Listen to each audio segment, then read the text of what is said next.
Action! কাব্য মল্লিক যুগ দিও। এই বয়সে 50টা কেস জিতে গেল। তাও আবার যে বলছে আমার সোনার লুক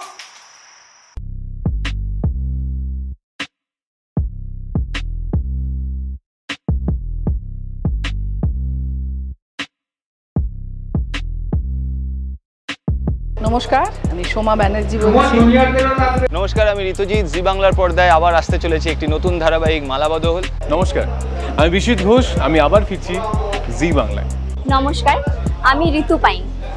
জি বাংলার পর্দায় আসতে চলেছে একটা নতুন স্বাদের নতুন গল্পের ধারাবাহিক, যার নাম মালাবদল। আপনাদের ড্রয়িং রুমে আমি আসতে চলেছি আপনাদের মেয়ে হয়ে।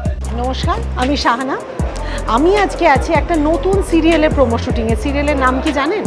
সিরিয়ালের নাম হলো মালাবদল।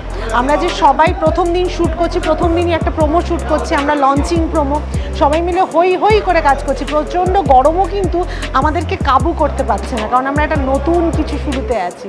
নমস্কার, আমি আয়ুষ। আজকে আমরা আছি মালাবদলের প্রোমো শ্যুটে এবং খুব জমজমাটভাবে শ্যুট হচ্ছে, যেরকমভাবে প্রোমো শ্যুট হয়। আমি এখানে আমার ক্যারেক্টারের নাম শন। আমি ফটোগ্রাফি করি, সাথে অনেক কিছুই করি। তার মধ্যে কিছু খুনসুটি রয়েছে, কিছু সিরিয়াসনেসও রয়েছে। মানে মোট কথা একটা চরিত্র যেভাবে তৈরি হয়ে ওঠে, সমস্ত এলিমেন্টসই রয়েছে। আমি শ্রাবণী। আমাদের নতুন যে ধারাবাহিক আসতে চলেছে জি বাংলায় মালাবদল, আমি সেখানে রত্না নামে চরিত্রটি করছি। জি বাংলা আমাকে নানান ধরনের বৈচিত্র্যের চরিত্র দিয়েছে, তার মধ্যে রত্না আরেকটি চরিত্র, যেটার মধ্যে এই বৈচিত্র্যগুলো বোধহয় মানে তার বাইরের কিছু, একেবারে অন্যরকম কিছু। নমস্কার, আমি মৃদুল মতিলাল মজুমদার, অভিনেতা। আমি অভিনয় করছি জি বাংলার নতুন ধারাবাহিক মালাবদলে। সেখানে আমি নায়িকার বাবার চরিত্রে অভিনয় করছি। চরিত্রটির নাম ধীরেন।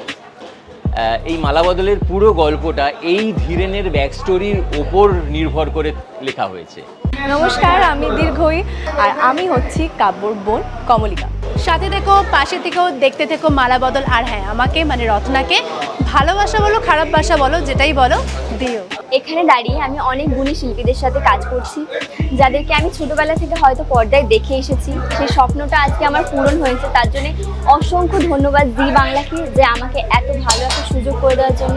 এটা আমার ফার্স্ট প্রজেক্ট, আর এই চরিত্রটা নিয়ে আমি কি বলবো, এটা খুব একটা নতুন ধরনের চরিত্র, একটা নতুন ধরনের গল্প আপনারা সবাই দেখতে পাবেন। তার জন্য অবশ্যই চোখ রাখতে হবে জি বাংলার পর্দায়। হ্যাঁ, আমি আসছি অনেক তাড়াতাড়ি আপনাদের ড্রয়িং রুমে, দেখতে ভুলবেন না কিন্তু।